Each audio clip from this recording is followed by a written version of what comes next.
Have you ever just looked around and felt like our most important systems, in healthcare, climate, science, are almost designed to break?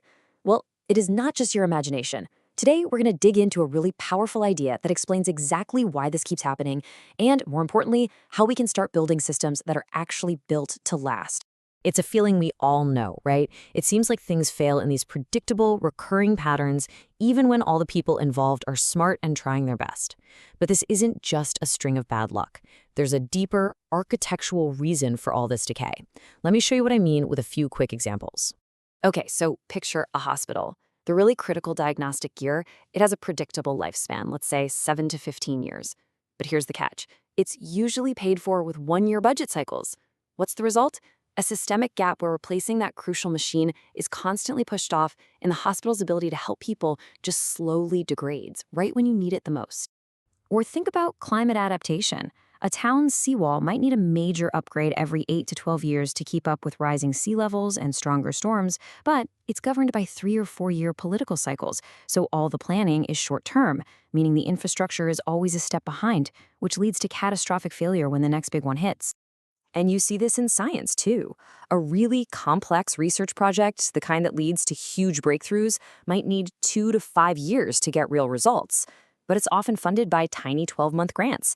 This mismatch means promising projects get their funding pulled right before a discovery. Labs can't keep their equipment up to date, and the whole engine of innovation just slows to a crawl.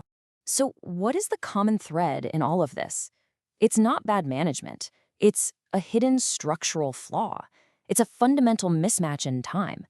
The very clocks that our most important systems run on are completely out of sync. To really get this, we need to think about two totally different kinds of clocks. First, you've got the mission cycle. This is the natural, long-term rhythm of the system itself.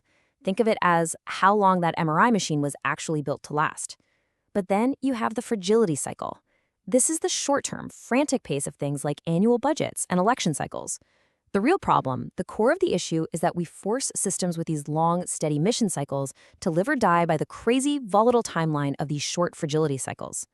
And when you lay it out like this, you can see just how universal this pattern really is. Doesn't matter if it's healthcare, climate, or science, the story is exactly the same. A long-term need gets crushed under a short-term funding schedule, and the totally predictable result is decay and failure. This temporal mismatch is the root cause of so many of our biggest problems.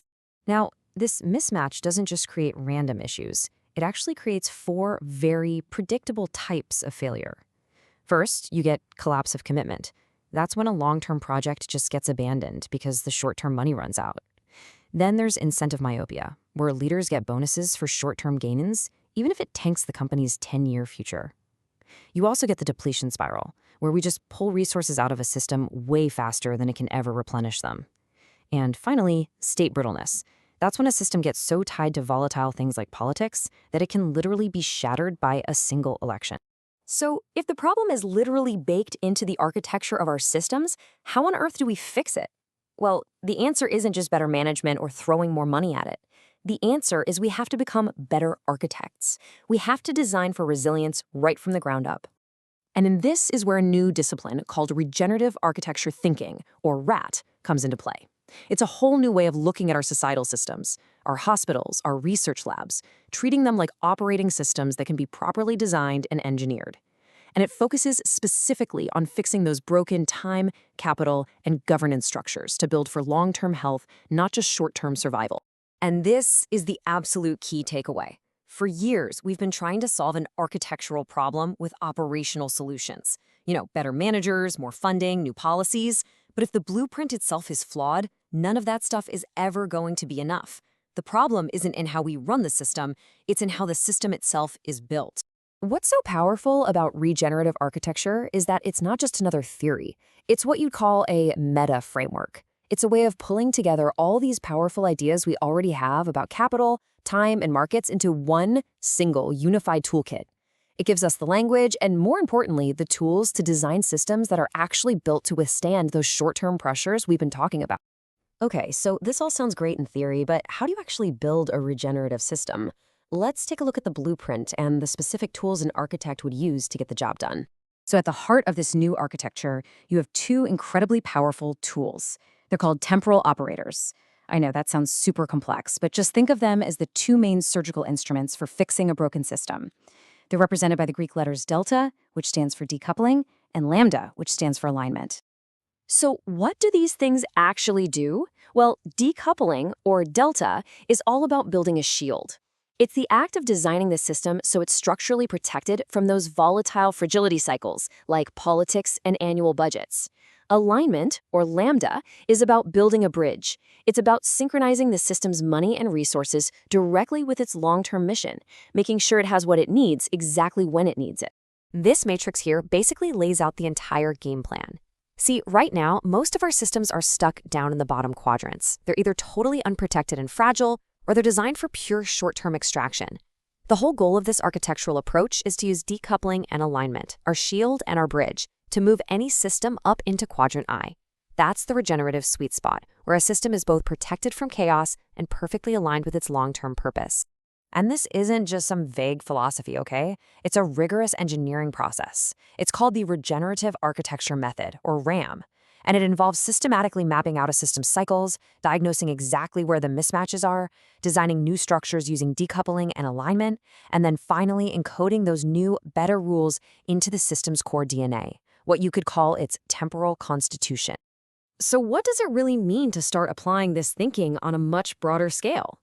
Well, the implications are honestly profound, because this isn't about fixing one little thing here or there. It's about redesigning the very foundations of how our society works. I mean, this architectural approach isn't limited to just one area. It's a blueprint that can be applied to pretty much all of our biggest challenges, creating climate infrastructure that actually lasts, funding scientific research that can make those huge breakthroughs, and building public health systems that don't crumble over time. It is a truly universal design pattern for success. And all this brings us to a really powerful, maybe even jarring conclusion. We spend so much time and energy blaming institutional failure on bad leaders or lazy workers or not enough money. But this perspective suggests we've been looking in completely the wrong place.